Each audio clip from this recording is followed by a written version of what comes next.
Welcome to the June 12th, 2006 Thousand Oaks Planning Commission meeting.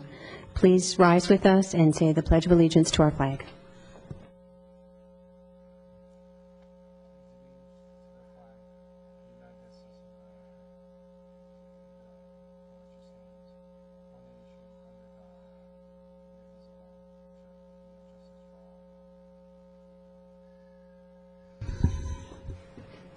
Will the Secretary please call roll? Commissioner Fisher? Here. Commissioner Grumney? Absent. Commissioner Lunn? Here. Commissioner Reynolds? Here. Chair Wall? Here. This is the time for public comments. I do not have any public comment speaker cards, and I'm assuming that we are going to skip this part of the agenda. We will go to written comments, announcements, and continuances. Ms. Miller.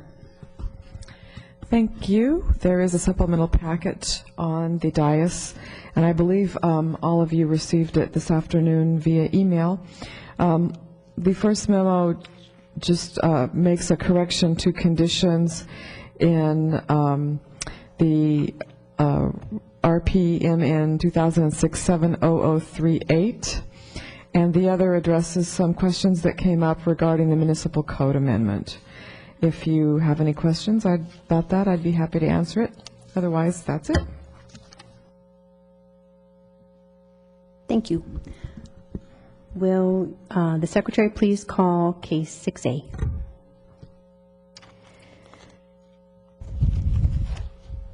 Hearing advertised as required by law is hereby open to consider agenda item 6A regarding case PPD 2006-70150, applicant John Krempa, request to allow construction of a single-story addition to an existing one-story single-family detached dwelling, location 904 Chalet Circle, recommendation approve with conditions. Thank you. Before we go to Ms. Lynn, I just would like to announce that I do not have speaker cards for case 6B or 6D. So if you are here and you're going to address the commission tonight, please fill out a speaker card. To the Secretary. Thank you. Okay, go ahead, Mr. Lynn. Good evening, Chair Wong and members of the Commission. For your consideration this evening, a precise plan of design application has been filed requesting for a single-story addition expansion to an existing single-story home. The size of this addition exceeds 50% of the original footprint of the home. If I may direct your attention to the screen, the location is at 904 Charlotte Circle. The request is for an addition consisting of a bedroom, bathroom, and patio covers, and also for a family room and garage expansion. It's at the end of cul-de-sac at 904 Charlotte Circle. This is the view of the front elevation, the view of the left yard, and the rear view elevation. In conclusion, the application is for a single-story addition with patio cover. Total room addition is 1,654 square foot. And maximum height is 19 feet. Staff recommends approval based on the conditions detailed in the staff report. This concludes staff's presentation. Staff's available for any comments or questions. Thank you, Mr. Lynn. Are there any questions for Mr. Lynn? None at all. Okay. We will go to our main speaker, Mr. John Krempa. Mr. Krempa, please state your name, city of residence, and you have 15 minutes. The City of Thousand Oaks, available for questions.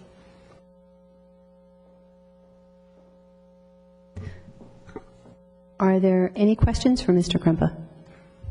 No? Okay. Mr. Krempa, you have a very large yard. Have you notified neighbors, and if so, did you have any input from them? I spoke to the neighbors, and everybody was very positive regarding the project. Okay, great. Thank you very much. Thank you. The next speaker is Mr. Wayne McCann. Mr. McCann, again, state your name, city of residence, and you have 5 minutes. My name is Wayne McCann. I'm the designer of the project, and I reside in Woodland Hills, California. The design of the project is a one-story, as noted, and will not exceed 19 foot in height. It's a one-story addition. They have a beautiful view facing south and southwest. That's what we took advantage of in the design.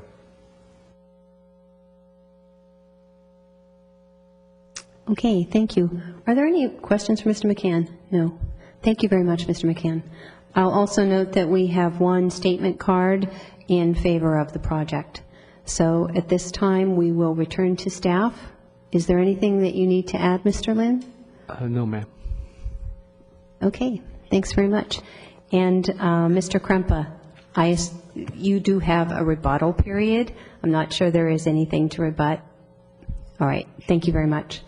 We will close the public hearing and go to the commission for comments or motion. Commissioner Reynolds. Thank you. Once again, as usual, I'm pleased to see a one-story addition to a one-story house and that you did talk to your neighbors and their support of your project. So in that case, I will move approval entitlement number 2006-70150 with the findings and conditions as attached. Comments to the motion. Commissioner Fisher. Yes, I will support the motion. This looks like a great project. There's certainly plenty of room back there for this addition, and driving around the area, I certainly wouldn't be able to see it from other directions, so I think it's a good spot for it. Commissioner Lin. I also support the motion, and I do believe it's a good project. It's your property is nice and secluded, and the additions that you're contemplating putting in will be a nice addition to the neighborhood. Okay, great. And of course, I also will be supporting this motion, and I'm very relieved that it's a one-story addition. You're on a hilltop. It's a nice addition. You have a large property, and I wish you a lot of luck with your work. Okay, go ahead and vote.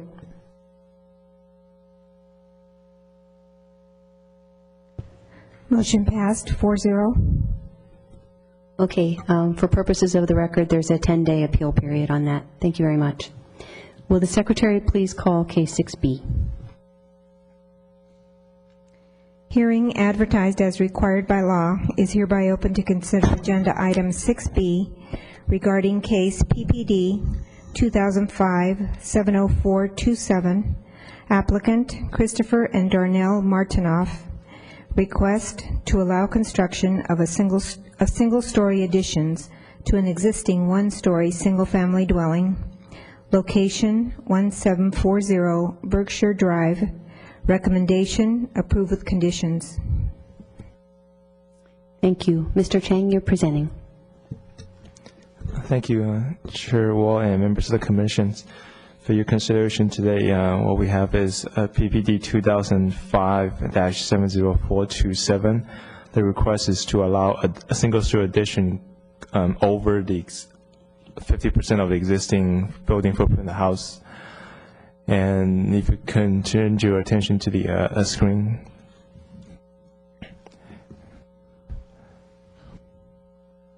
The applicant requests to allow a single-story addition to an existing one-story house consisting of a master bedroom, bathroom, living room, and also a garage addition. This is the subject locations. This is the existing front elevation of the house.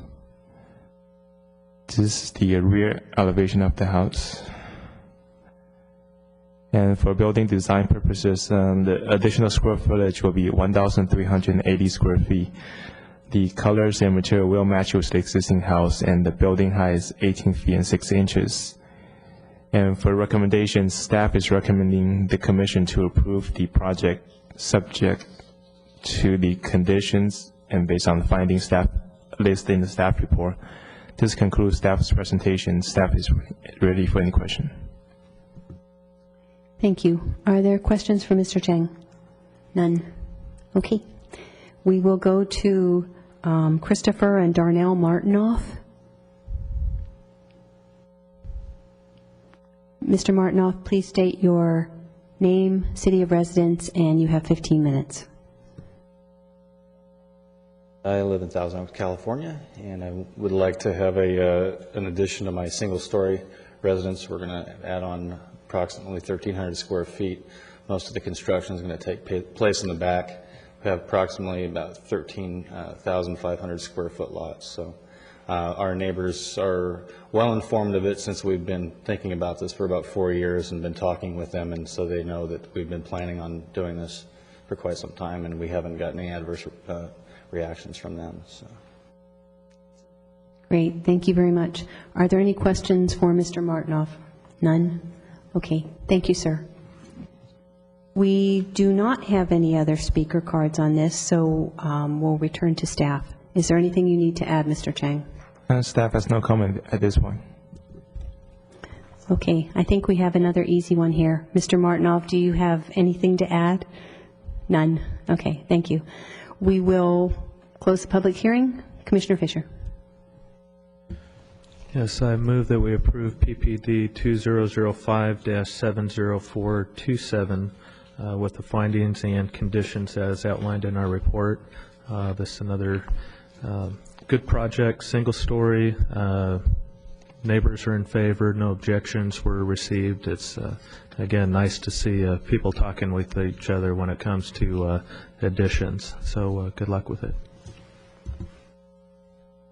Thank you. Comments to the motion? Commissioner Reynolds. And I also will support the motion. I think it's great that you talk to your neighbors. That's an important thing to us, and that it's a one-story addition to a one-story house, and there seems to be plenty of room.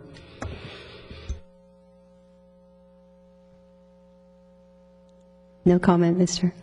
Okay. And of course, I also will be supporting the motion. I should just add, you know, this is part of an ordinance that is trying to prevent mansionization, and that's why you're here tonight. It looks fairly easy, but I want to assure you that it hasn't been a waste of your time, and the project has been thoroughly scrutinized. We're very happy with your one-story addition. So with that, we'll go ahead and vote. Thank you.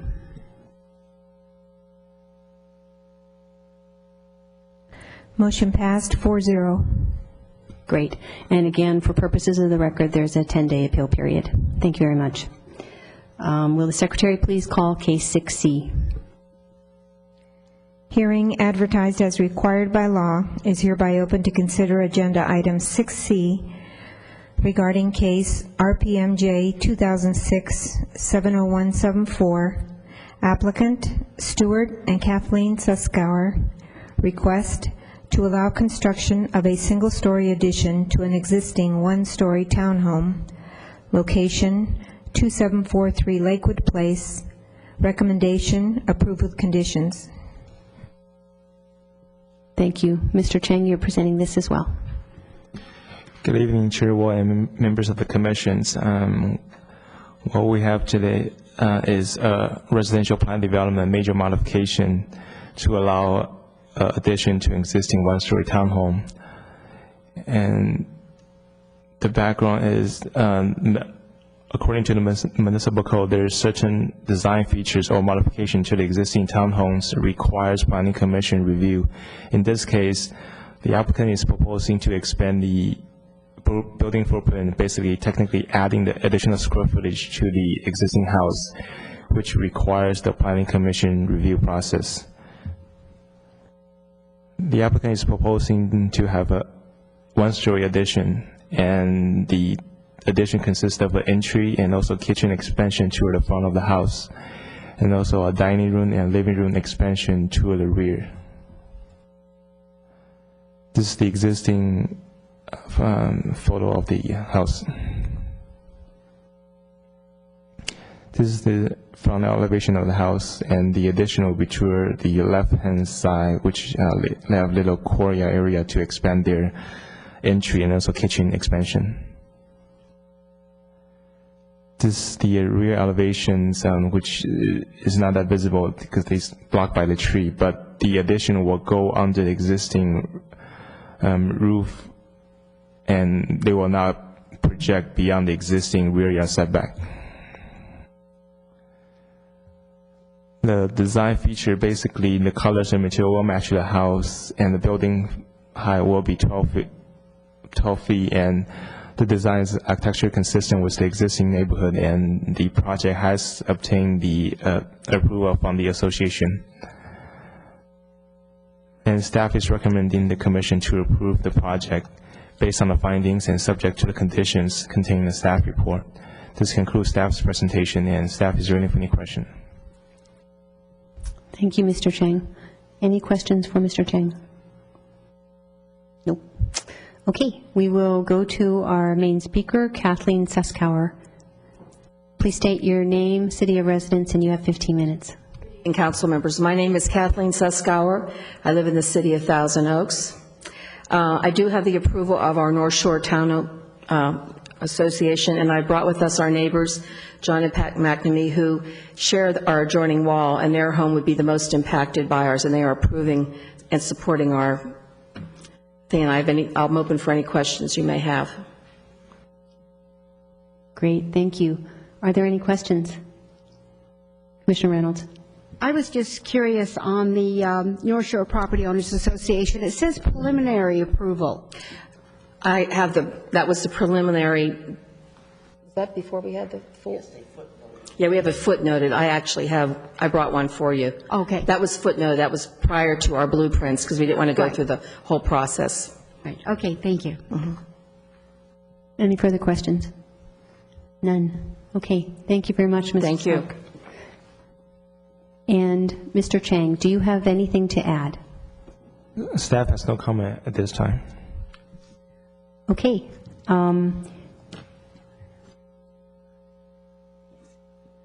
I will also announce that we have 2 speaker cards from the McNamees in support of the project. Do you have anything that you would like to add? You have a rebuttal period, Ms. Suskauer. Nothing to add? Great. Okay. Thank you very much. And we will close the public hearing and go to comments or a motion. Commissioner Lund. I think this is a good project. The plan is appropriate. I'm pleased with the fact that there were no objections, and in fact that you have your neighbors here tonight. So with that, I'm going to move to approve RPMJ 2006-07. Let's try this one more time. RPMJ 2006-70174, subject to the report prepared by staff and subject to the conditions of approval contained in staff's report. Thank you, Commissioner Lund. Comments to the motion? None. Okay.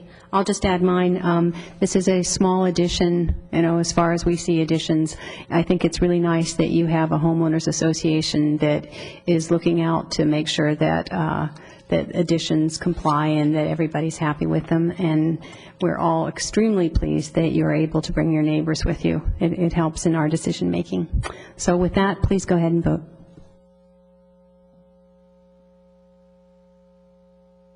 Motion passed 4-0. Thank you. And again, for purposes of the record, there's a 10-day appeal period. Thank you very much. Will the secretary please call case 6D? Hearing advertised as required by law is hereby open to consider agenda item 6D regarding case RPMN 2006-70038. Applicant Kenneth and Alice Smith request to allow construction of 2-story home and raised concrete deck to replace existing home. Location 1322 Southwind Circle. Recommendation approved with conditions. Thank you. Mr. Chua, you're presenting. Good evening, Chair Wall, members of the Commission. For your consideration tonight is an application to allow the demolition of existing single-family home and the construction of a new single-family home, replacement home that would exceed 150% of the original building floor area. In front of you is the site, staff evaluation. The project complies with the standards set forth by PD 640, which approved the original entitlement for the project. The single-family home, the proposed home is architecturally compatible with the homes recently approved within the gated community. The design is preliminarily approved by the Architectural Committee of the Westlake Island Property Owners Association. Staff recommends approval of the application based on the findings and subject to the conditions detailed in the staff report. Staff's available to answer any questions that you may have. Questions for Mr. Chua? Commissioner Fisher? Mr. Chua, was there any complaints from the neighbors? We have not received complaints from the neighbor. However, one of the neighbors to the left side came up to the counter and expressed their concern about the location of the AC unit. The applicant has agreed to move the AC unit to the back of the property. Great, thank you. Other questions? Commissioner Reynolds? Mr. Chu, the neighbors haven't expressed any problem with privacy issues next door? There's no concern about the problems of privacy on the left side, and I have not been contacted by the neighbors living on the right side of the property. Okay. And the house on the left side, this is a one-story house, correct? It is it is also a two-story. On the left side of them, I was out there and it looked like a one-story house. There's a two-story on the right side if you're in the cul-de-sac. But I believe it's a one-story house on the left side. Let me double check my notes. Yeah. It is a one-story house. I Okay. stand myself corrected. Okay. But they haven't raised any concerns with any privacy or anything? The only concern they raised is the noise to be generated by the AC unit. Okay, and it has been moved? Yes, it will be moved, and we imposed a condition. Okay, because it shows on the plans that it's on the side. Okay, thank you. Further questions? Mr. Cho, I just wanted to ask, this is a very large addition. Is it the largest that has been built on the island on the Thousand Oaks side to date? Do you happen to know that? This is not necessarily the largest one. There is actually a property on Oak Shore Drive. There are actually two lots that were combined, and one house was built on it. So this is not the biggest house that will be built on the islands. So then that house does exceed 4,500 square feet? I believe so, yes. Okay, and my other question, the zoning for this is RPD, which has an open space requirement. Does it meet the open space requirement for the backyard area? Yes, it does. Okay, thank you. Any other questions? None. Okay, I'm a little bit confused here. The case is under the name of Kenneth and Alice Smith. I have two speakers cards, Stan Organ and Ted Hermson. Who is the main speaker on this case?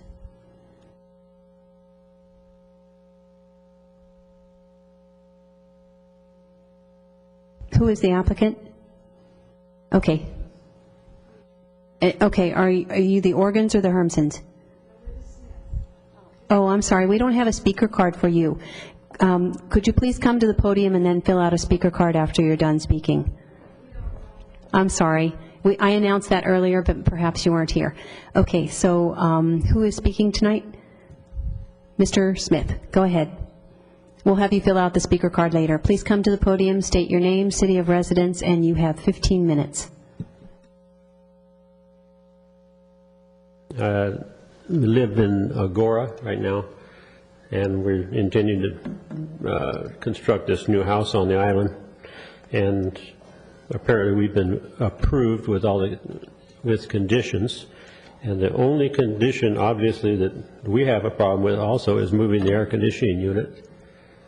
I understand this, Ted's possible problem with it, but we all have air conditioning, and it's kind of a way of life. And so to put it in the back of the house, which we haven't agreed to. I mean, that's the first we've heard about it was when we got this letter. To have a house of that size, or whatever you want to call it, and you walk out on the back patio and you got an air conditioning unit next to your barbecue, that just doesn't make sense. And I think if we could possibly work around this some way and figure out there's at least one block wall between where it's penciled in right now and possibly 2 block walls if we build a wall around it. And I can't see where it's really going to be with the new the modern air conditioning units. They aren't that noisy compared to the old ones.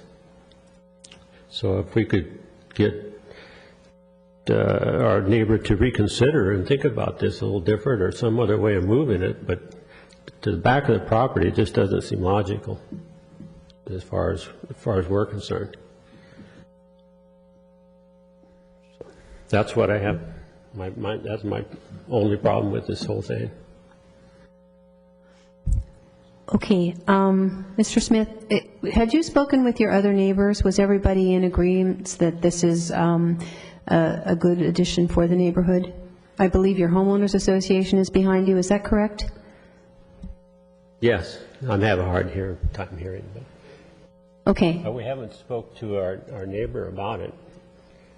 Since, like I say, we didn't know there was a problem until 2 days ago when we got the paper. So I would like to discuss it with Ted, but that's kind of where we're at right now. Okay. Are there questions of the speaker? Commissioner Lund. Good evening, sir. How are you tonight? I have a question about, do you have air conditioning in your home now, in your present home? Where is that unit located? It's located it's right on the side of my garage. Okay. Certainly having the condition as indicated in staff report, condition number 7, to move that air conditioner to the rear, what would be your major concern with that? Well, that's exactly what I said. The back of the house is actually all patio, right off the back of the house with sliding doors. And if you put an air conditioning unit, you're going to have to set it right there next to your sliding door, right where what's your recreation area. That's where you do your all evening. Well, okay, there's certainly many, many homes that have air conditioning units that are placed to the rear of the home, either to the left or the right of the slider or what exits to the rear yard. So you're not breaking any new ground with that condition. And you have not had the opportunity to speak with your neighbor with that? Is that what I understand? No, I haven't. So you have not agreed to that condition, number 7, as indicated in staff report? Do I agree with it? You have not agreed to that condition in the staff report? Thank you. Are there further questions for Mr. Smith? None. Okay. Thank you very much, Mr. Smith. You will have a 5-minute rebuttal period at the end following discussion and the other speakers. Thank you very much. Thank you. So we will go to our next speaker, Mr. Ted Hermsen. Mr. Hermsen, again, state your name, city of residence, and you have 5 minutes. I'm Ted Hermsen. I live in Thousand Oaks. A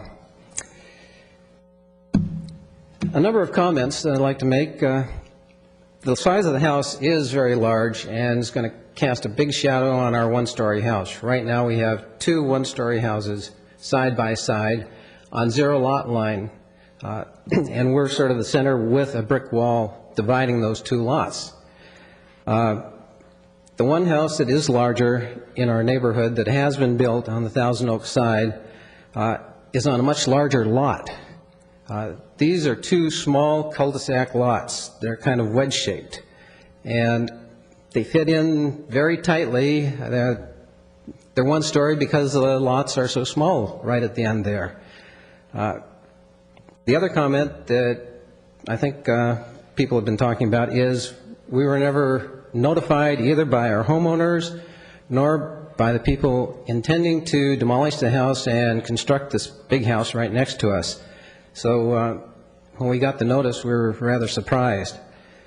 As far as the air conditioning problem goes, the houses are very close together, and when you put an air conditioning unit, and we've had this in our last house, in between the two houses, there's a tunneling effect. Now, our last house, we had that, and we put extra soundproofing along the walls to try to dampen it. And sound is the sort of thing that if you can't dampen it, and soundproofing didn't seem to do it in this case, and I don't think it would in this current situation. But sound is, in the nature of the thing, it'll come inside your house and get you at night when you're trying to sleep. You know, there are certain types of activity that carried on during the day which, yeah, that's okay, and it can be quite loud and just never really bother you. But certain sounds don't have to be so loud, but they'll keep you up at night. And in our house, well, because of the size of the two houses, they're really compact. And our two bedrooms are right next to the little space in between the houses where this air conditioning is going to be located. So we've got two bedrooms in our house that will certainly be impacted, whether or not there's soundproofing, whether or not there's a double wall. That's why we requested that that be moved either out front where it is now or in the back. And evidently, Will did a little discussion with the architect, and they both agreed that the back of the house would be a really good spot for that. We were quite pleased with that move and thought it very appropriate. In fact, we thought that both houses would probably benefit because of the possible tunneling effect of the sound in between the two houses. That's why we were very adamant about placement not between the two houses. We have seen air conditioning units put up in the attics in various houses down in Texas. I suspect they do it here on occasion also. But there may be other possibilities, but right now we were very satisfied with the new arrangement, and we would really like that kept if at all possible. The other comments that I have was, this is such a large house, there's going to be a balcony out and back that will be looking down into our yard, and there is a little bit of a privacy issue there, but we suspect they'll probably be using the lower floor. But just the idea of someone up looking at where most of our family activity is taking place outside is a little bit disturbing, and we understood that there really wasn't much we could do about that because of the regulations. It didn't fit anything. It wasn't obstructing a public view or wasn't damaging of that. I don't know what you can do about that. I don't know what I can do about it. I had a question. Are we allowed to discuss how they proceed with construction, about the noise and the dirt and use of our lawn and all of that? Mr. Hermsen, you have 32 seconds, but you are free to go ahead and address any concerns you have. I think maybe we'll leave it at that. Thank you for your consideration. Okay, thank you, sir. Are there any questions of Mr. Hermsen? Commissioner Fisher? I'm sorry. Mr. Hermsen, if you could come back, Commissioner Fisher has a question for you. Good evening. Just out of curiosity, where does your AC unit sit for your house currently? Both houses have the air conditioning units out in front of the house, surrounded by a little enclosure. Neither enclosure opens towards the other house, so they're identically placed right now. Okay, thank you. Mr. Hermsen, I also had a question. How many square feet is your house? It's listed at 2,100 square feet. I think it may be a little bit smaller. And how many two-story additions have you had on your street that you know of? I don't know how long you've lived there. Our two houses that we're talking about were the only one-story houses, to my knowledge, that were ever built on that street. And that's because of the size of the lots. Okay, thank you very much. Oh, I'm sorry. Come back again. Commissioner Reynolds has a question. I noticed from just looking at the map that we were given that it looks like all the lots like yours are about the same size at the end of every finger in the lake. Yes, and most of those had one-story houses on them. Some of them have been added on. Okay, thank you. Okay, and we will proceed to our next speaker, Mr. Stan Organ. Mr. Organ, please state your name, city of residence, and you have 5 minutes. My name is Stan Organ, and I live in Westlake Village, California. I guess I would just take over the last few minutes that Ted was going to talk about. I live 2 doors over, so where we live is a cul-de-sac. Mr. Organ, could you please raise the microphone a little bit? I know I don't talk loud. Great, There we go. okay, thank All you. right, thank you. We live on a very tight cul-de-sac, and in the past, when we've had additions or whatever they've done to the houses, What are they doing? we have trucks that come in, and one thing we see is the people that are working, they play the radio really loud, all kinds of loud music early in the morning, and it's like, I don't know if there's just something that you could do just to have the people be mindful. You know, other people might be sleeping. We tend to sleep in late, and they come in with loud music. So maybe if they could just keep the sounds down to just the normal repairs and things that they're doing. The other thing is sometimes what they'll do is they'll park a truck in the middle of the street as they're unloading things, so then it's just really difficult to back out of our lot to get them, leave. So sometimes we're like literally locked into our thing. So these are just things that maybe we could ask the builder to be mindful of. And also, if they could clean up afterwards, we've had nails all over the place. We've had 2 flat tires, and we've had 4 mailboxes. When they back, they come in, they back out, they back right into our mailboxes. And I know I've had 4, and I think Ted's had 3. So these are just things to be mindful of. Okay.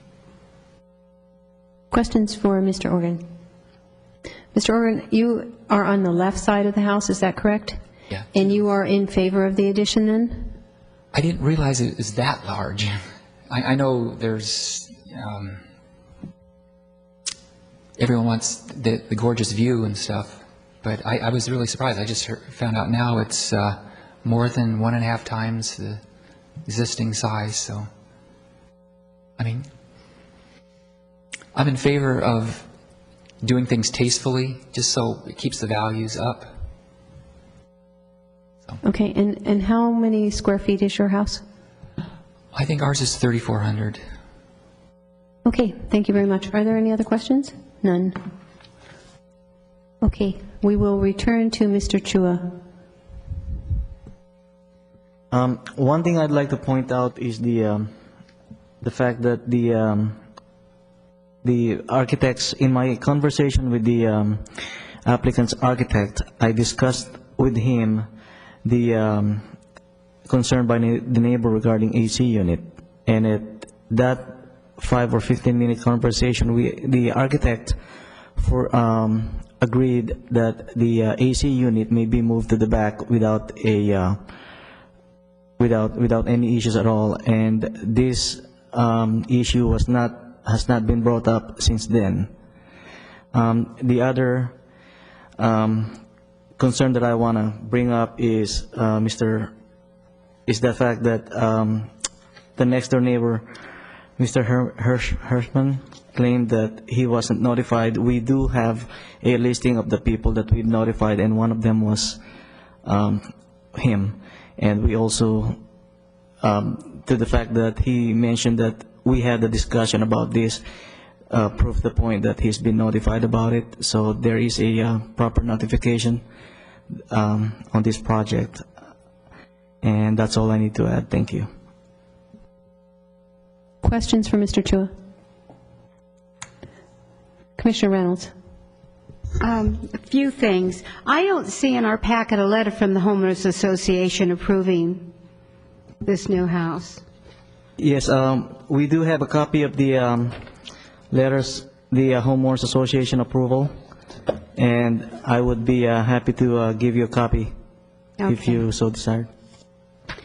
Also, I know there are hours of construction, and that cul-de-sac is very small, and I could see where the construction cars, just a few of them parking in the cul-de-sac, that it's really going to hinder even the next-door neighbor, and then also the Oregons coming out of their driveway.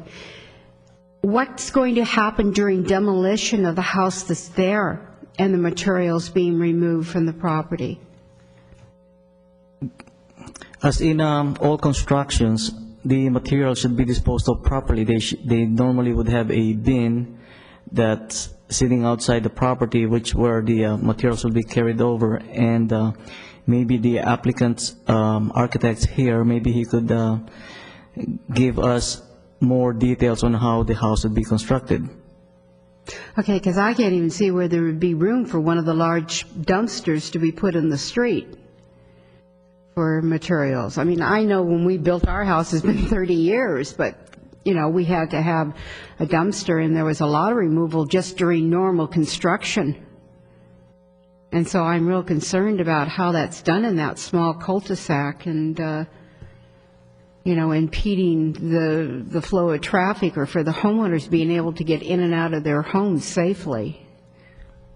Madam Chair, if I could add something to Will's answer, we also require that they submit a demolition plan, and that shows to us where the material is going to be placed once it's demolished, and it also encourages recycling as much of the material as possible. But part of the demolition plan includes, how they're going to phase the demolition, and where it's going to go, how they're going to store it, and it addresses, they would have to address things like the fact that there is no space to put a bin, and they can't put one in the street, particularly if it's going to block access. Right. Are the neighbors usually notified or made aware so they know what's going on as far as if there's going to be problems with getting in and out of their driveways because of, let's say, I know just even a kitchen remodeling that I'm going through, they brought a huge dump truck up my steep driveway, and I just see that any vehicle like that out in the street is going to cause problems for the neighbors. So I think it would be nice if the neighbors are notified of what's going on, just in case they have where they have to be out in the morning. Maybe they have to move their cars up the street or something. That I think that would be nice to be good neighbors, that if the neighbors are made aware so that they could move their cars up the street so that they would be able to use them during certain times. On residential construction of this nature, we don't require a notice of the neighbors as far as the construction schedule goes, but I don't see any reason why you couldn't add that as a condition if you wanted to, and it would seem to be the neighborly thing to do. Thank you. Further questions? Mr. Chua, why is the air conditioning unit not retained at the front of the house like the other houses? Is there a reason for that? Well, the first thing when the neighbors came up to me and told me about a potential AC problem, my approach was to see if we could get this resolved immediately. So what I did was I called the applicant's architect the same day, and I told him about the basic concern. And he said, you know what, I agree, maybe we could move this AC unit to the back. And we left it there because I assumed that the problem's been taken care of, and I assumed that the property owner is acceptable to that condition. So to leave it at the front, well, I have no experience based on how ACs nowadays work, but I do have one that does not create much of a noise. I do respect the fact that the next door neighbor would like to have some to make sure that it's not gonna give them noise problem. But I'm not an AC expert, so I can't really tell whether these ACs would be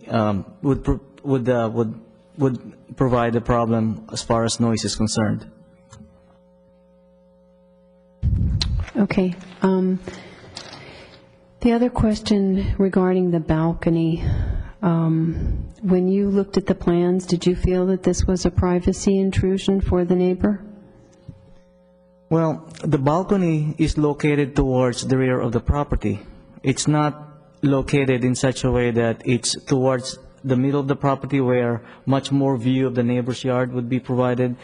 Assumingly, if you look at this, the house is built approximately 22 feet to the water line, and from that it will be built where the balcony would be built. So the line of sight into the other neighbor's property would be very limited. Okay, I think, I just wanted to say that, as far as you were talking about the notification, I think the neighbor was saying that he had not had notification from his neighbor, not that he had not had notification from the city. And I think it was clear that he did. My other question is on side yard setback.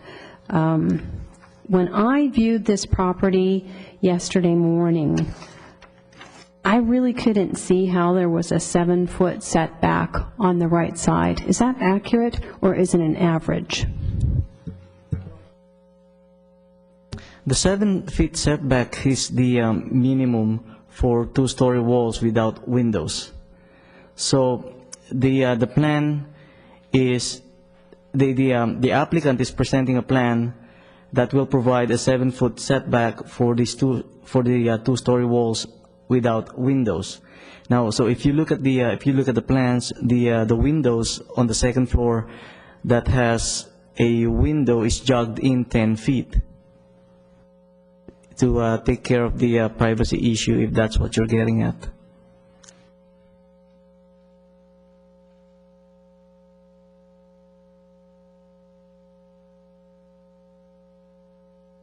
I think what I was questioning whether there was really accurately a 7-foot setback, because the space between the homes looked so narrow. And you're telling me there is a 7-foot setback there, is that correct? Yes. Okay, thank you. Are there any further questions for Mr. Chua? None. Okay, we will return to Mr. Smith. Mr. Smith, please state your name, city of residence. You have a 5-minute rebuttal period.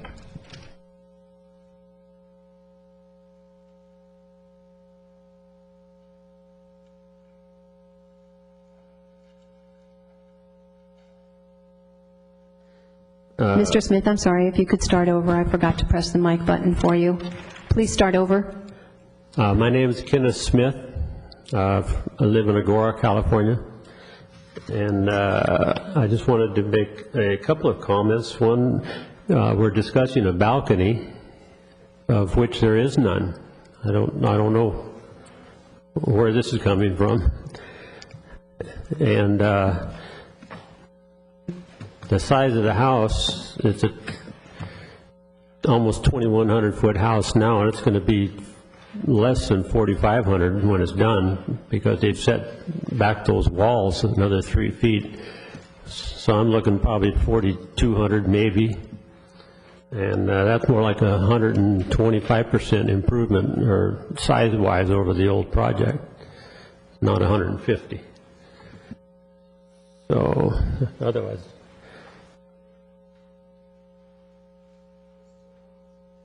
Yeah, I already stated there's two walls between the air conditionings and the neighbor's property. And like I say, I think with the modern air conditioning, they really aren't that noisy compared to the old stuff that we're used to using right now that is pretty noisy, but they've come a long way with that stuff. And if there's another way of putting it somewhere else, put it in the attic or whatever, if it's feasible, I'm game for that, or anywhere along the side of that house besides the back. The house is probably, I'm guessing, 40 feet, 50 feet long. It could go anywhere in that area. It's only going to be moving 16 feet from where it is right now. So, my gosh, it's an air conditioner. But that's all I got to say. Thank you. Are there any questions for Mr. Smith? None. Okay. Mr. Chua. I have nothing to add. All right, with that, we will close the public hearing and go to commission comments, discussion. I'm not sure if anyone's ready to make a motion yet. It looks like I'm starting the discussion. Okay.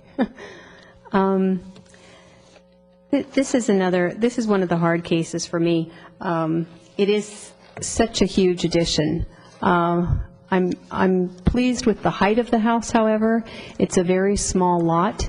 I feel that it's very important to accommodate your neighbors in their request not to have any nuisances created beside them. That's just the way I would want to conduct business in my neighborhood. So therefore, I would request that the air conditioner either be moved to the back, that it stay at the front, or that it go in the attic, that it doesn't present a problem for the people who live close to it, particularly if that's their bedrooms. I also, like Mr. Chua, am not very familiar with the new air conditioning units. The air conditioning units in our neighborhood are extremely noisy, and they all face garages. So I think that's important that you accommodate your neighbors. I'm not prepared to make a motion at this time. I would like to hear what the other commissioners have to say. Commissioner Reynolds. I think that I also agree with the same things. I'm sorry that the neighbors aren't in complete agreement with this house. I am concerned about the air conditioning unit, and I think that it should be either in back on the lake side or the garage side or up in the attic if feasible. I don't know if they're put in attics, and I'm not familiar with that. But if not, I believe that condition number 7 should stay if it can't be changed. I also think there should be a condition to notify, and I looked at the map that we were given, and I think at least 5 neighbors should be notified of the times for construction so that they can get their cars out. I've been many times in that cul-de-sac, and I think that that's only a good neighborly thing to do, especially if, like right now, I have to get up at 7 every morning and move my car to get it out of the driveway so I can get out and then walk down my steep driveway. That I think that the neighbors should be notified if they need to move their cars so that they aren't stuck. And when I say move, I don't mean to the end of the street. I mean to just close to their homes. But I think something should be set up so they would be notified. So with that, if it's all right, I will go ahead and make a motion. And I will move approval of the RPMN 2006-70038 with the findings and conditions as in our report, and also with the supplemental packet condition changes to number 1, 2, and 21, that it should state minor modification instead of precise plan of design, and also with condition number 7 being included, and if it's found that the air conditioner could be moved to another location, not in the side yards, that would be appropriate. So therefore, that condition is not in either side yard, but in the back or the front or in the attic. And also a condition that staff would write about notification of at least the 5. You can count 6 counting this house, but at least the 5 in that cul-de-sac, that they be notified of construction times. And I'm, as I said, sorry that the neighbors don't agree, but I do know that being out on the lake for the first time just the other day, that most of the houses are 2-story homes. And I think that people build the largest house possible on properties because properties are so valuable. And there is a very large addition going on at one of the fingers that I noticed as you go towards the bridge. And with that, that's my motion. Comments to the motion. Commissioner Fisher. Going back to Commissioner Reynolds, would construction notification of the neighbors, would that also include demolition? Oh, yes, definitely. Okay. I will support the motion. Certainly this house isn't out of character for the island. There's new construction going on all the time. It does meet all the setback requirements. I do agree that the AC unit should be moved. Again, I think with the rest of us not real familiar on the new units and whether or not they do or don't make noise, certainly we need to take the neighbors into consideration. So with that, I will be supporting the motion. Okay, and I wanted to ask a question. I'm not sure it would be considered an amendment to this, but I know I have seen on different construction projects that signs are placed that prohibit radios playing and everything during the day. Is that appropriate in this case, since the homes are so close? Is this something that we commonly do? Because it really is a nuisance. It's not something we commonly do, but if you want to include that as a condition, you certainly can. Commissioner Reynolds, would you be willing to add that? I think the nuisance factor that, it's important when the neighbors come forward and have a complaint that we try and address it. I have to agree with that, and I'm having construction going on in my home, and I told this one contractor that it was quite okay as long as he listened to KHAY in my house. He could have the radio on as loud as he wanted. But yes, it seems like everyone that comes to the house puts a radio on. And so I would add that as a condition that, that radios not be, played at all, or it would be difficult to control volume. Maybe the city attorney could advise us, or Mrs. Miller. I mean, it would seem reasonable that prohibiting them before a certain time of the day, perhaps before 8 o'clock or 9 o'clock.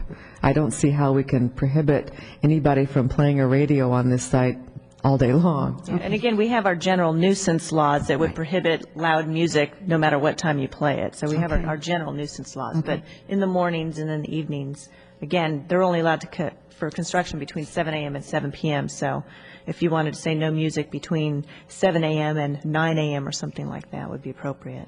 Okay, and I think after 9 a.m. would be appropriate, but early in the morning, and especially if people are retired, they want to be able to sleep in. So I would prohibit radio between 7 and 9 a.m., and maybe even after 5 o'clock in the evening, because they can work till 7 o'clock. 5 o'clock, people, I would assume, would be outside enjoying their patios and the lake, and if we could prohibit in the evening too, then.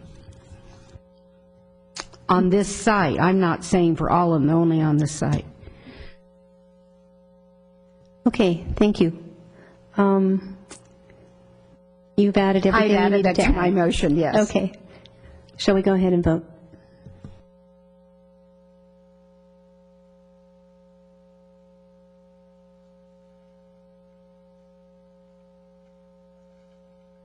Motion passed 4-0. And again, there is a 10-day appeal period. Thank you. Will the secretary please call case 6E? Hearing advertised as required by law is hereby open to consider agenda item 6E regarding case Municipal Code Amendment MCA 2006-70186. Applicant, City of Thousand Oaks. Request to amend the temporary use permit ordinance to allow temporary storage of new vehicles within the C2CC Highway and Arterial Business Civic Center Zone. Location, citywide. Recommendation, recommend City Council adopt ordinance.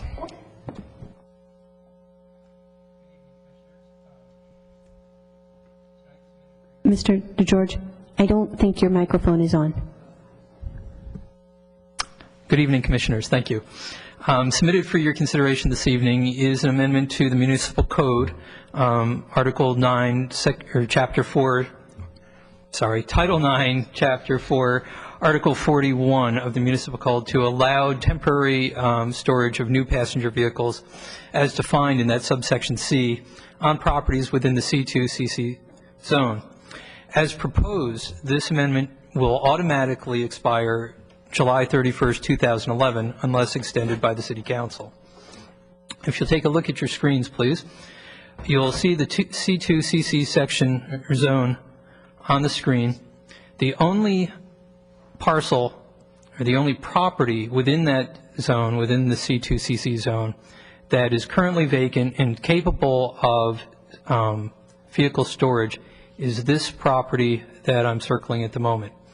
That property is owned by Riverstone Enterprises, and they are currently in the process of developing a comprehensive redevelopment plan for these properties in front of the parcel. The purpose of this zone change would allow them temporary use of that parcel for storage of new vehicles. It would also provide the auto dealerships extra capacity, if you will, extra storage capacity for their new vehicles, especially important during the construction of the new dealership at Rusnak BMW.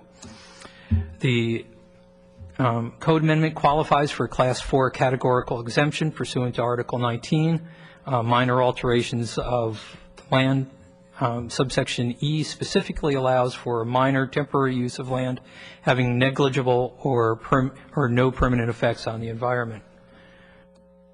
Staff recommends that the Planning Commission prepare a recommendation to the City Council to adopt that proposed code amendment, and I'd be happy to answer any questions. Madam Chair, could I also add something here? Sure. I neglected to introduce you to Mr. DeGeorge. Steve DeGeorge is a new staff member with the city. He comes to us, he's been here several weeks now, maybe a month. 2 weeks. 2 weeks. He comes to us from the Ventura County Transportation Commission staff. He has extensive experience with regional, particularly transportation issues and other of those types of developments, and I was thrilled to have him join us. He's also a brand new father, so I wanted to introduce you and welcome him to our city staff. Thank you, Ms. Miller. Are there questions for Mr. DeGeorge? None. Oh, Commissioner Lund. Good evening, welcome. Thank you. Congratulations, new father. I had a question about the CEQA and the storage of those vehicles in terms of what will be on the ground to eliminate oils or things that might be deposited on that site. The specifics of the project have not yet been proposed. We do not know what's going to go on the ground. The way in which the projects are worked is first we have to do the zone amendment, then they would submit a specific project. Those conditions, or the project would be conditioned to prevent those sort of drippings or damages from occurring. The temporary use permit requires that the property be put back to its original condition, and that'll be a condition of each and every temporary use permit. And if I could elaborate on that, this is similar to an amendment to our RPD zone or something like that. It's basically an amendment to our zoning code that would allow future applicants to come in and get an entitlement. So and when they come in with an entitlement, at that point we impose different types of conditions with regard to runoff and grading and protection of certain things. And so at the time an application comes in, we would impose conditions for that. This is just basically enabling an applicant to actually apply for it. If I could add, there's actually also a section in the temporary use ordinance that says that requirements of the National Pollutant Discharge Elimination System, if applicable, as determined by Public Works Department. So particularly things such as runoff issues would have to be addressed by the applicant.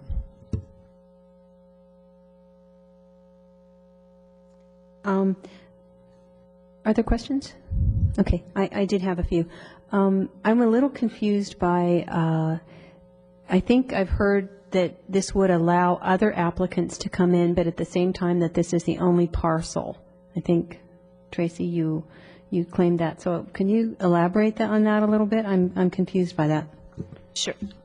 Sure. And it's my understanding, and Mr. DeGeorge, you can correct me if I'm wrong. It's my understanding, well, first of all, the zoning code isn't specific towards any particular property. It refers to any property that has a zoning designation of C2CC. So any property that has that zoning designation would now therefore have the possibility of having vehicles stored on their property.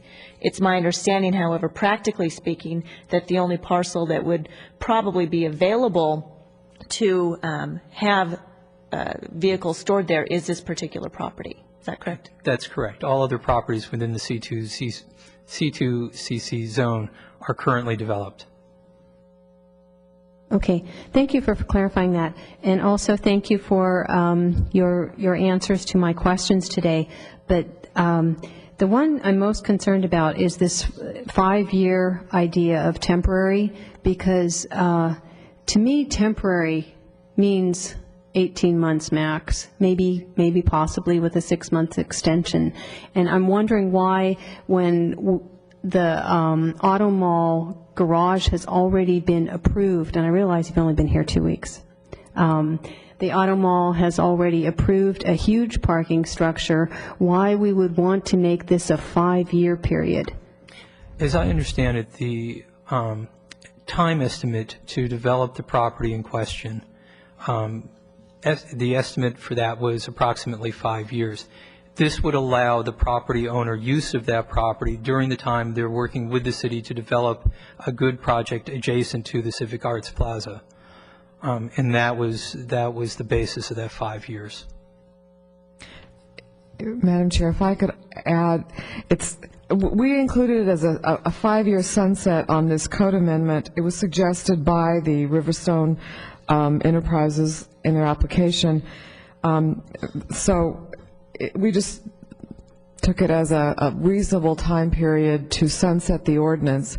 However, an individual temporary use permit applicant coming in can only get an 18-month temporary use permit that then has the possibility of a 6-month extension. So any single temporary use permit would only have a 2-year life. Now, what could happen is one applicant could come in, apply. After 2 years, another applicant could come in and apply for the same type of temporary use, and we could issue an additional, another permit. But the temporary use permit itself could only be alive, so to speak, for 2 years. So to clarify, it's not the temporary use permit that's valid for 5 years, it's this actual zoning regulation. Right. We're basically putting a sunset provision in there that enables council, if they think it's a good idea to continue to allow a temporary use permit to be pulled for this site, then what they would have to do is affirmatively readopt this ordinance again, otherwise it will automatically expire. So the 5-year period refers to the zoning ordinance. For an actual temporary use permit, it's a maximum of 2 years. Does that make sense? Yes, it does, but I think probably what we're looking at, though, is that you will have vehicles stored here for a 5-year period, right? Well, I think it depends on what happens to this property. If they are able to put together a plan in the next year or so and come up with an application, we could see a project going forward within the next couple of years there. If they aren't able to, that time period could be extended. But I think it's the Riverstone's intention to get something moving for this site relatively quickly, and their desire is probably to see this happen before the 5 years is up. But there's no real magic number in the 5 years. It was just what we thought of as a reasonable time period that was also suggested by the property owners adjacent to City Hall here. So, and again, a second application would have to go through the same, review for impacts that the first, assuming there's a second, that the first application would have gone through too. Okay. My next question had to do with, I believe there are homes on this property, as well as a number of, it's part of the Oak Woodland that the entire Civic Arts Plaza and the new shopping center sit on. Have those trees been assessed, and what would be the impacts on those? Did you say there's homes on there? You know... Or oak trees? Or homes are oak trees? Both. Both is what I was told this morning in the meeting, I believe. Well, no, I think that you said that there were homes on there, but I don't think anyone disagree with you, but I don't recall homes. There was one home that is no longer there, but I don't know if there's any more homes. There are trees there, but again, this would you can't analyze the impacts because we have no idea what a project would look like when it comes in. So at the time an application comes in, let's say that they only want to park 5 cars there and it's nowhere near a tree, well, then there's no problem. Let's say they want to park more than 5 cars there and it's near trees. Well, now we have to analyze it to determine whether or not there's any impacts. And we would do that when we get an application in. Okay, thank you. At this time, I think we will go to our speaker, Francis Prince, from Riverstone LLC. Ms. Prince, please state your name, city of residence, and you have 15 minutes. Thank you very much. My name is Frances Prince, and I am a resident of the city of Thousand Oaks. I think that the questions, actually, I had no planned presentation. It was a matter of answering questions. I think most of those questions have been answered by your staff. I will indicate that there are no homes on this particular property. There was a home, a strong home, and that has long since ceased to be there. The 3 small buildings in front are currently leased. The property has been cleaned up and fenced, and chips have been put down. I can assure you that if this did pass and if a temporary use permit was granted to Riverstone, that we would want very much to work with the city to make sure that there was nothing that dripped onto the property, because it would be our responsibility then to go ahead and clean that up. And we've already been through that with one of the front properties and received an okay from the EPA on that. So we're in good shape, and we want to stay that way. In the letter that was sent to the city requesting this, a time of 3 to 5 years was just arbitrarily picked. The staff chose the 5 years, which to me makes sense as long as you're going through a code amendment.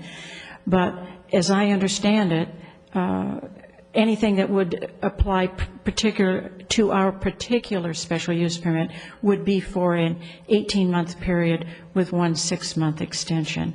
And it is absolutely the desire of the property owners to move forward as quickly as possible, which includes getting direction from the city.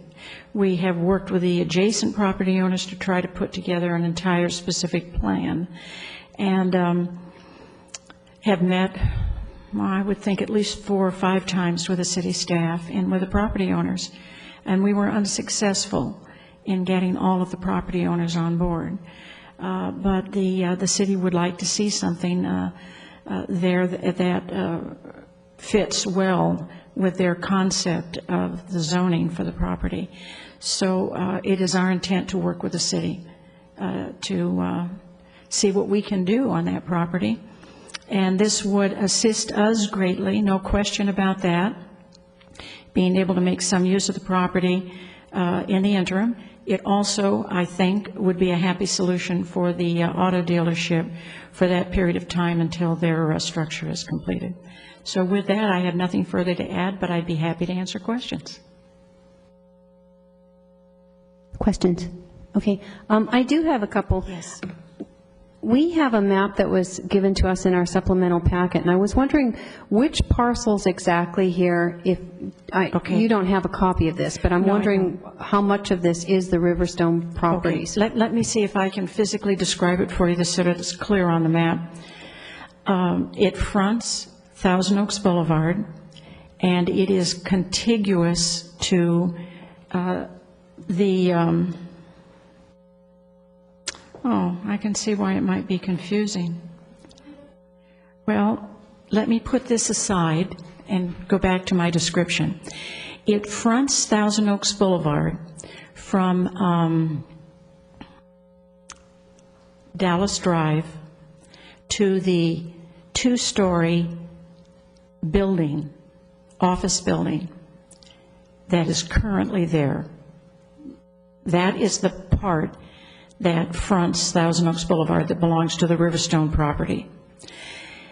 It then is contiguous down Dallas Drive to where the city property begins with the parking structure. And it goes back behind the two-story office building and then straight back. It's 2.5 acres. Is that a clear enough description? I will have to tell you from the map here, the best that I could tell you is that it includes the long sliver. Let me rephrase that. It includes, if that's Dallas Drive, I don't know where Dallas Drive is on this. Could the staff perhaps tell me where Dallas Drive is on this? If we actually, what we can do is back up to the aerial photograph, and on the aerial photograph, you'll see the two-story building. Well, I can't see I can't see it. Oh, I'm sorry. So, but I'm sure that you can, and I think you must know what the property is. And the vacant property here, this large parcel that's empty, is the area in question.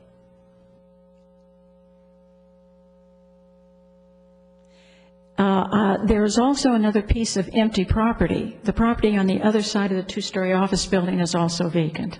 We do not own that.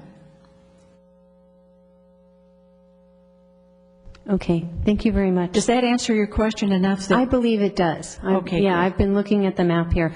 So you're really looking, though, to have this space occupied for no more than 24 months is what That's I'm hearing correct. from you. That's okay, right. And the city has gone to 5 years. Well, the code amendment sunsets in 5 years, but each temporary use permit is for 18 months plus a 6-month extension. And would you be the person who would be screening this? I was wondering how it would be screened from Dallas Drive Yes, and we surrounding would. properties? We would. And we would anticipate that would be, that the city would tell us what they want when we made application for the temporary use permit. And what about whatever the cars would be parked on? Would you be using dirt? Would you be paving? Do you have any idea what that would entail? Whatever the city requires us to do is what we would do. Okay, thank you very Okay, much. You're very welcome. Thank you. And we will return to Mr. DeGeorge. I have nothing to add at this time. Questions? None. Okay, and I assume you do not have anything else to add. All right, we'll close the public hearing and go to commission comments. Commissioner Lund. I think we've had a very prolonged discussion on this, and at least my questions have been answered, and I appreciate your time there. And with that, I would move to approve Municipal Code Amendment 2006-70186 to amend the temporary use permit ordinance to allow temporary storage of new vehicles within the C2/CC zone, subject to the recommendations in the background material in our packet. You meant recommend to the City Council to approve. Recommend to the City Council. Thank you.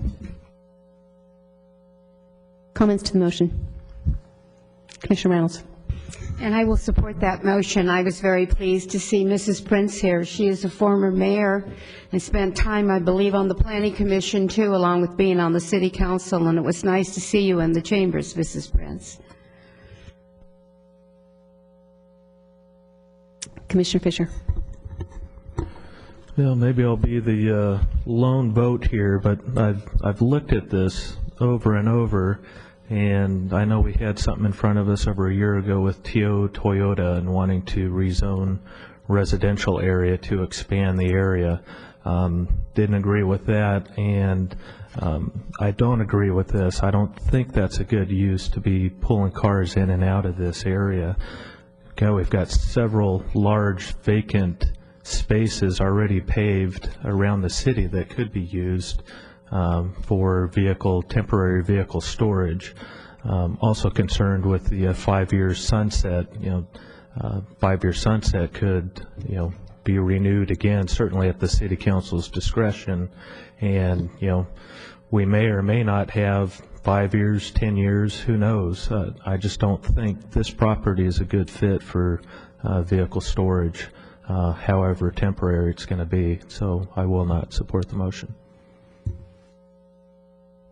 Okay, no, Commissioner Fisher, you are not alone. I was very concerned about this parcel for parking cars, and I realize they're new cars and there probably wouldn't be a problem.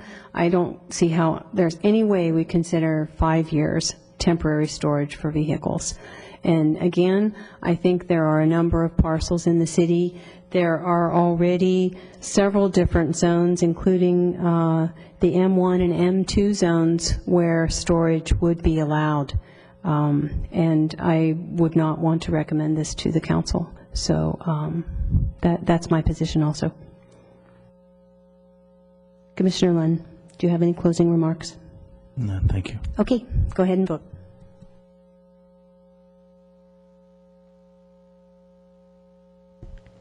Motion tied 2-2. Fisher and Wall opposed. I'm trying to remember if the continuance only applies to the administrative process for a missing planning commissioner. So give me a minute to look at the code real fast.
I'm looking at the rules of procedure, and I'm not finding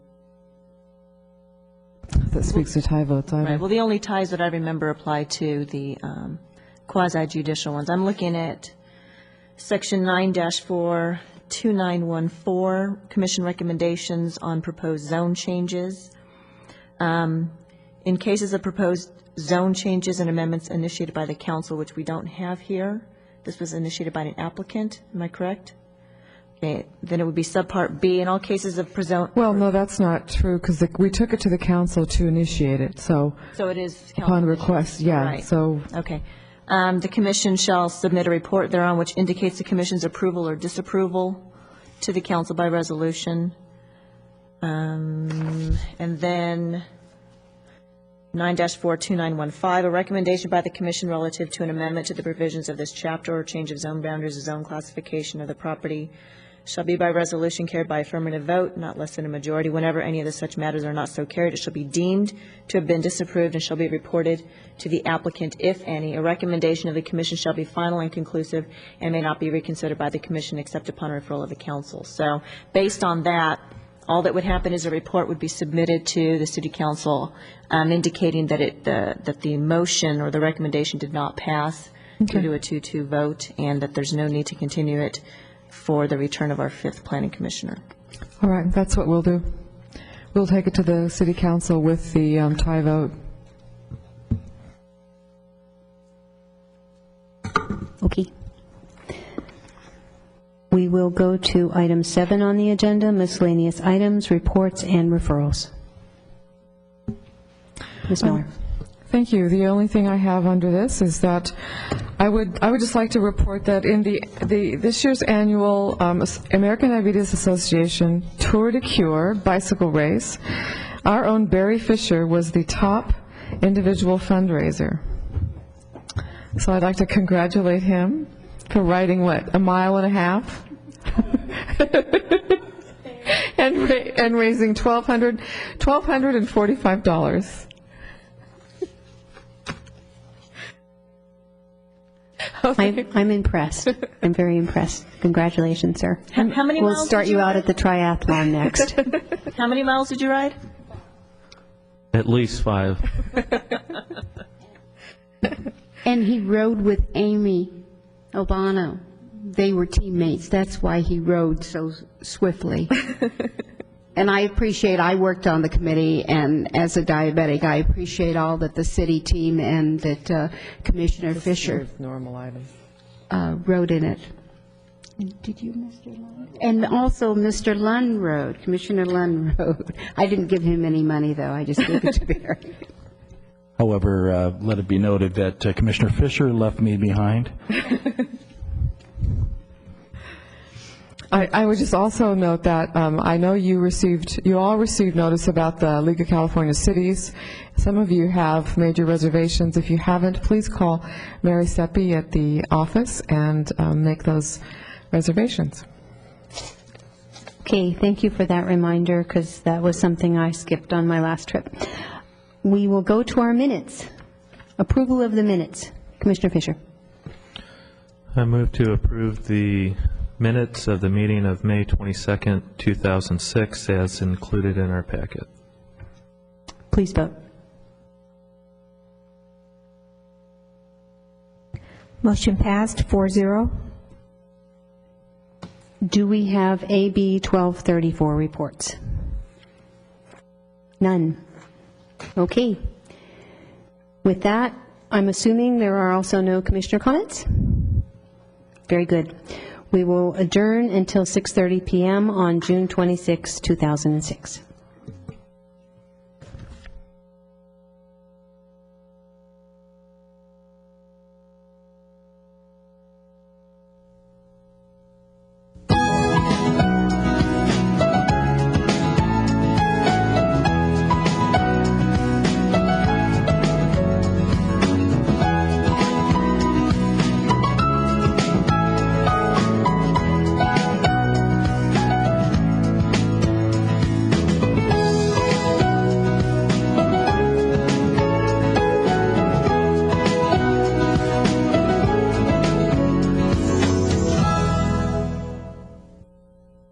Sundays at 2 and 8 p.m. here on TOTV, Channel 10 Government Television for the City of Thousand Oaks.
I'm Sergeant Craig Adford of the Ventura County Sheriff's Department. Hi, I'm Barb Danger with the Thousand Oaks Police Department. Hello, I'm Captain Mark Sines with Ventura County Fire Department.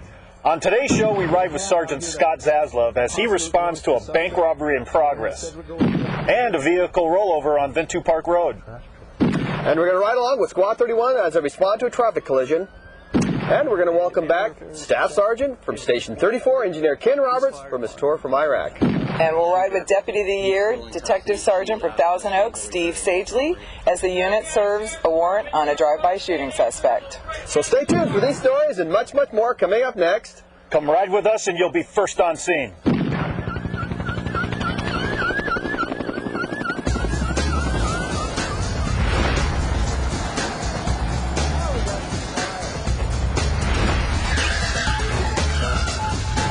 Sheriff's Department, you better stop. County Sheriff's Department, search warrant, demand entry, or we'll break down the door.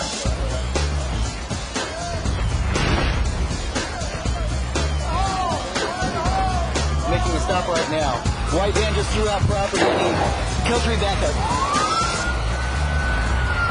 In this first segment, Thousand Oaks detectives serve a search warrant looking for a gun that was used in a road rage incident that occurred in Thousand Oaks. We're doing a search warrant today in reference to a road rage shooting that occurred on March 4th in the area of Sunset Hills and Olson. Our suspect is still in custody. At the time, the suspect was not caught that night, but Devers and Miller did some follow-up investigation, ended up arresting the female driver, did some more investigation, ended up arresting the shooter. He's still in custody. She's out of custody, but residing in Camarillo. Ventura County Sheriff's Department, search warrant, demand entry. Open the door, we will open it. Do you hear anything inside at all? Do you hear any movement at all?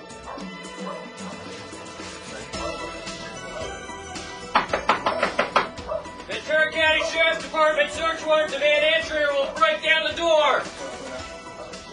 Police Department, man. Police Department. Jeff Miller with the Sheriff's Department. Here, come on out for me. We're doing a search warrant. Step out, man. Step out, please. Come on out. We'll allow that to happen in a second. Is anybody else in the house? Okay, Step out, stand please. right here. Stand right there. Police Department, man. It's Ventura County Sheriff's. We're assisting them. Del Monte Police. Sheriff's Department, come on out. Is anybody else here?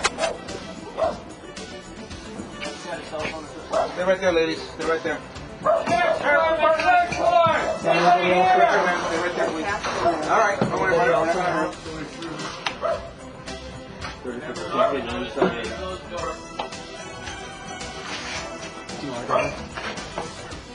Sheriff's Department.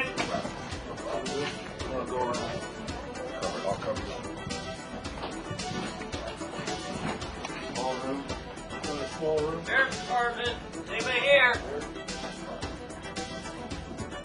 We're back here in the backyard. You okay, Dan? Yep.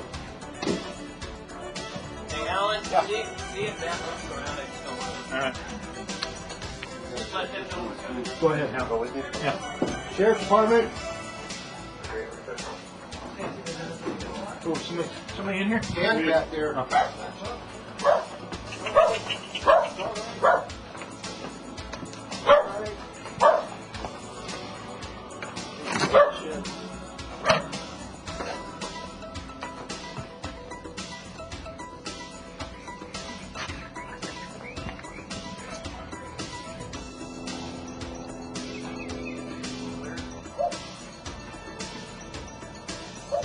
Yeah, if we could get the focus on the inside for a little bit, and then maybe if you and Alan want to work on this, and then when that's done, you want to go outside, and then the rest of us can cover. Thank you.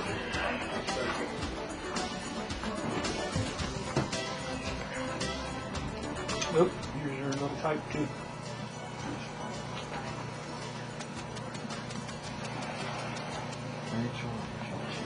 She's not doing well. Felonies are better to open, and she's open.